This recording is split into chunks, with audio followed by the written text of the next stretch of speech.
Mutual fund से जुड़ी कई और अहम चीज़ों को समझने के लिए चलते हैं हमारे एक्सपर्ट के पास। और आज हमारे साथ चर्चा करने के लिए मौजूद हैं TBNG कैपिटल एडवाइजर्स के founder and CEO Tarun Birani ji. Tarun sir, आपका बहुत बहुत धन्यवाद अपना समय देने के लिए। स्वागत है आपका मनी9 पर।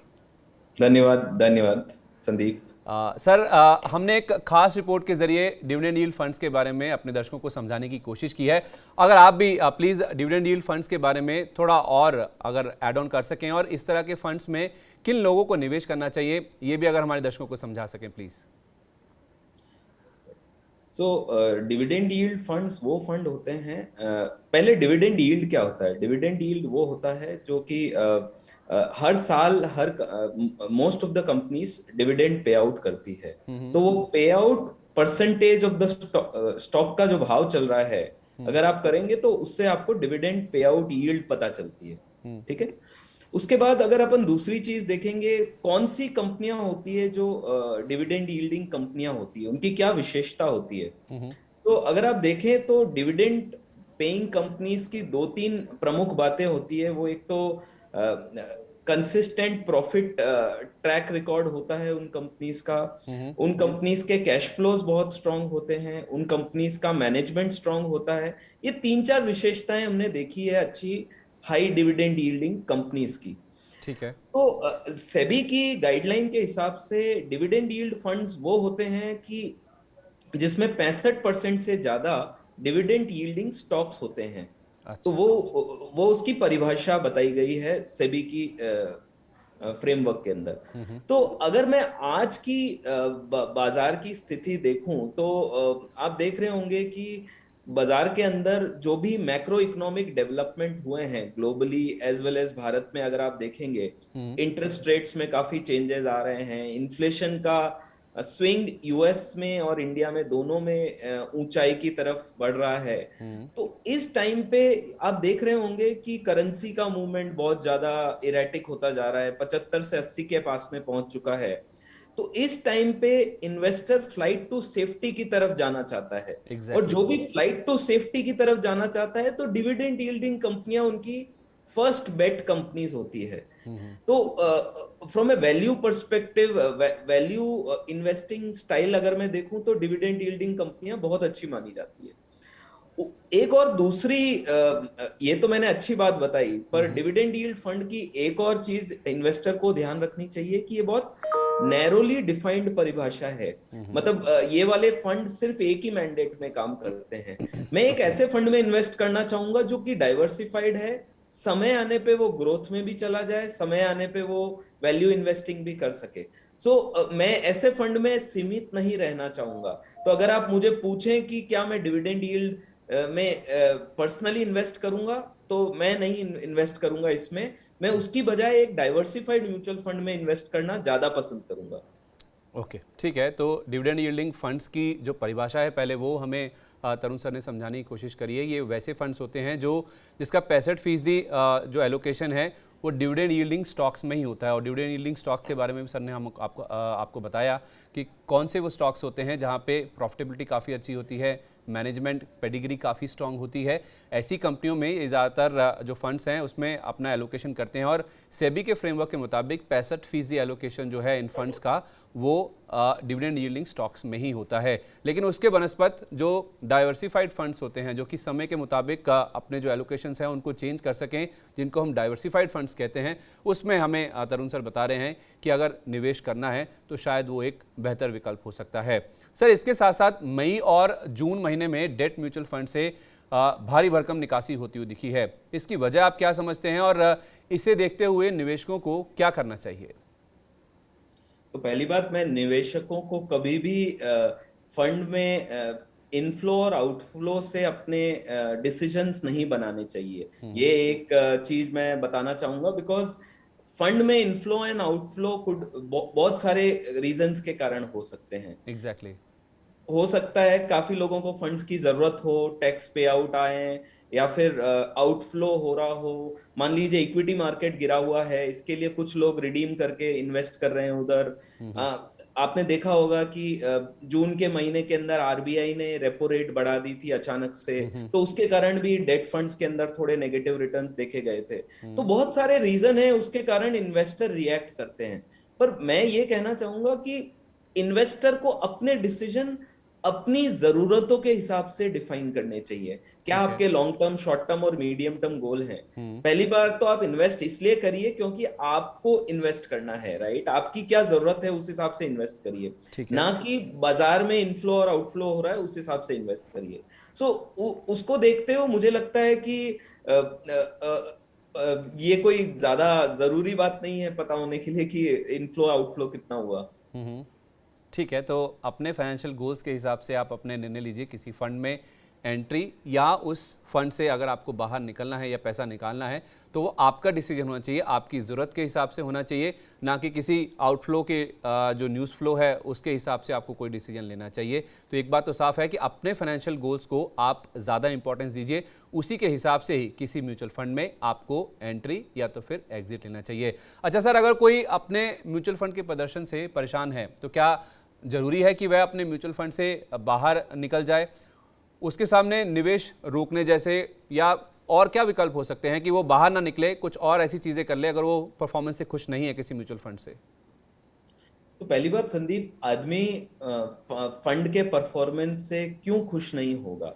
दो तीन का कारण हो सकते हैं। एक कारण ये हो सकता है कि मार्केट का परफॉर्मेंस अच्छा नहीं है। मान लीजिए इन्वेस्टर ने लास्ट नवंबर 2021 में इन्वेस्ट किया है पैसा, और अगर उस दिन से अगर आज अगर आप देखेंगे तो निफ्टी 10 से 12% नेगेटिव है। हाँ। तो नेचुरली अगर मार्केट खराब होगा तो आपका फंड भी खराब रिटर्न देगा। तो एग्जैक्टली। पहली बात तो 1 साल, 1.5 साल, 2 साल के अंदर फंड को रिव्यू करना मेरे ख्याल से बहुत खतरनाक हो सकता है। तो ठीक है। वो सब अवॉइड करना चाहिए। हाँ, अगर आपने 5 साल तक इन्वेस्ट किया है एक डाइवर्सिफाइड फंड के अंदर जो कि बेंचमार्क ड्रिवन फंड है, और वो कंसिस्टेंटली अगर बेंचमार्क से अंडर परफॉर्म कर रहा है, तो आई थिंक जरूरत है कि हमें उस फंड को बारीकी से देखना चाहिए कि क्या गलत हुआ उसके अंदर जिस कारण से उस फंड का परफॉर्मेंस नहीं आ रहा है। 1 साल 2 साल में मैं मानता हूं अच्छे से अच्छे फंड का बुरा वक्त आता है, तो उसे ज्यादा इतना इंपॉर्टेंस नहीं दी जानी चाहिए। बट हाँ, 4 से 5 साल में अगर आपको फंड बेंचमार्क से अंडर परफॉर्म करता हुआ दिख रहा है तो आपको विकल्प देखना चाहिए और सोचना चाहिए कि आप इस पैसे को कहाँ इन्वेस्ट करेंगे। एक और दूसरा तरीका जो इन्वेस्टर्स को मैं रेकमेंड करूंगा कि इंडेक्स फंड्स जो कि काफी पॉपुलर हैं ग्लोबली ऑल्सो, और इंडिया में भी काफी हमने देखा है कि इंडेक्स फंड्स का रुझान देखा गया है। इंडेक्स फंड के अंदर वो बेंचमार्क से उनका कोई लेना देना नहीं होता है, बिकॉज इंडेक्स खुद ही एक बेंचमार्क होता है। तो पहली बात, आप हमेशा बेंचमार्क के जितना रिटर्न आपको मिलेगा। तो एक वो तरीका हो सकता है जो इन्वेस्टर हमेशा चिंतित रहता है कि मेरा फंड अच्छा करेगा कि खराब करेगा, तो वो अपना पैसा इंडेक्स में डाल दे और निश्चिंत होके 5 साल 10 साल के लिए लॉन्ग टर्म अपना इन्वेस्ट कर ले, तो ये सब चिंताएं से मुक्त हो सकता है। ठीक है सर, तो आपने जो अपना कोई म्यूचुअल फंड अगर किसी निवेशक ने चुना हुआ है, उसमें निवेश किया हुआ है, उसका जो परफॉर्मेंस रिव्यू करने का जो तरीका है वो भी आपने बता दिया हमें कि आप कोई भी अगर फंड में निवेश करते हैं तो 1 से 2 साल में आप उस फंड का जो परफॉर्मेंस है उसको रिव्यू ना करें, वो काफ़ी डेंजरस, काफ़ी खतरनाक हो सकता है। कम से कम 4 या 5 साल का समय आप किसी एक फंड को दें, फिर आप उसे एक बेंचमार्क से कंपेयर करें। अगर आप किसी डाइवर्सिफाइड फंड में मान लीजिए निवेश कर रहे हैं तो आप एक इंडेक्स के जो रिटर्न है उससे आप उसे कंपेयर कर सकते हैं। अगर 4 या 5 साल में भी अगर आपका फंड इंडेक्स के परफॉर्मेंस में खराब परफॉर्म कर रहा है, अच्छा परफॉर्म नहीं कर रहा है, फिर आप उसे रिव्यू कर सकते हैं और ये सोच विचार कर सकते हैं, मनन कर सकते हैं कि आपको अपना जो पैसा है वो किसी बेटर जगह, किसी और जगह या तो फिर किसी एक इंडेक्स फंड में ही लगा देना चाहिए जो 5 साल में आपको बेटर रिटर्न कमा के दे सकता है। अच्छा सर, अभी जो मौजूदा सिनारियो है उसमें हम देख रहे हैं कि कई जो नए फंड ऑफर हैं, जो कई एनएफओ हैं, वो कई सारे जो फंड हाउसेज हैं उनकी ओर से सामने आते हुए दिख रहे हैं। क्या बाजार के मौजूदा दौर में जो उठापटक का दौर देख रहे हैं हम, उसमें निवेशकों को किसी एनएफओ में निवेश करना चाहिए? तो संदीप, मैं एनएफओ को तभी वेटेज देना चाहता हूं कि अगर उसमें कुछ यूनिकनेस हो। 80 से 90% एनएफओ में अगर बाजार में देखता हूं तो वो इसलिए लाए जाते हैं क्योंकि म्यूचुअल फंड हाउस के अंदर वो कैटेगरी के अंदर इन्वेस्टमेंट उनके पास फंड नहीं है, इसके लिए वो लोग ला रहे हैं। पर आप एज ए इन्वेस्टर आपको देखना चाहिए कि आपके पास मान लीजिए फ्लेक्सी कैप फंड ऑलरेडी पड़ा हुआ है और अच्छा फ्लेक्सी कैप परफॉर्म कर रहा है, जी। तो भले कि कोई नया एनएफओ अगर फ्लेक्सी कैप फंड का आ रहा है तो क्या जरूरी है आपको उसमें और इन्वेस्ट करने के लिए? एनएफओ के कारण मैंने एक गलती जो नॉर्मली इन्वेस्टर कर लेते हैं, वो 10 15 20 फंड उनका पोर्टफोलियो में बढ़ते जाते हैं। अच्छा। और म्यूचुअल फंड अपने आप में बहुत ही डाइवर्सिफाइड प्रोडक्ट है कि उसमें 60 से 70 स्टॉक होते हैं एक म्यूचुअल फंड में। अगर आप इस तरह से 10 15 20 फंड लेते जाएंगे जस्ट बिकॉज 10 रुपए की एनएवी पे दिया गया है, तो मेरे ख्याल से वो काफी खतरनाक हो सकता है आपके लॉन्ग टर्म वेल्थ क्रिएशन गोल के लिए। तो आप इन्वेस्ट इसलिए करिए कि आपकी जरूरत है वो। आपको वो 3 से 4 कैटेगरी, जैसे लार्ज कैप में एक बढ़िया फंड होना चाहिए, एक मिड कैप में बढ़िया फंड होना चाहिए, एक मल्टी कैप में बढ़िया फंड होना चाहिए, ग्लोबल में बढ़िया फंड होना चाहिए। 5 या 6 फंड आपकी लॉन्ग टर्म जरूरतों को पूरा कर सकता है। एनएफओ मेरे ख्याल से मार्केटिंग का एक जरिया है, तो इन्वेस्टर को उसमें तभी आना चाहिए जब उसको लगता है कि आपके पास अगर इंडेक्स फंड की जरूरत है और आपको लग रहा है कि यूनिक एनएफओ लॉन्च हुआ है इंडेक्स में, तो ही उसे देखना चाहिए। अदरवाइज मेरे ख्याल से कंप्लीटली अवॉइडेबल है, और आप उसका 1 2 3 साल का परफॉर्मेंस देखिए और उसके बाद इन्वेस्ट करिए। मैं नए नए फंड जिनका कोई ट्रैक रिकॉर्ड नहीं है उसमें इन्वेस्ट करने की राय नहीं देता हूं। ठीक है, कोई भी नया एनएफओ आता है, न्यू फंड ऑफर आता है, तो आपको कम से कम 1 2 साल या 3 साल रुकना चाहिए, उसका जो परफॉर्मेंस है वो देखना चाहिए, उसके आधार पे ही उसमें निवेश करना चाहिए। और दूसरी जो सबसे इंपॉर्टेंट बात हमें तरुण सर बता रहे हैं वो ये है कि आपको जो नया एनएफओ आ रहा है उसकी कैटेगरी क्या है, पहले उसको देखिए। अगर आपके पास उसी कैटेगरी का म्यूचुअल फंड पहले से ही आपके पोर्टफोलियो में मौजूद है तो आपको केवल 10 रुपये की एनएवी पे वो मिल रहा है, इसलिए उसमें ल्यूक्रेटिव समझ के उसमें एंट्री नहीं कर लेनी है। आपको ये देखना है कि अगर वो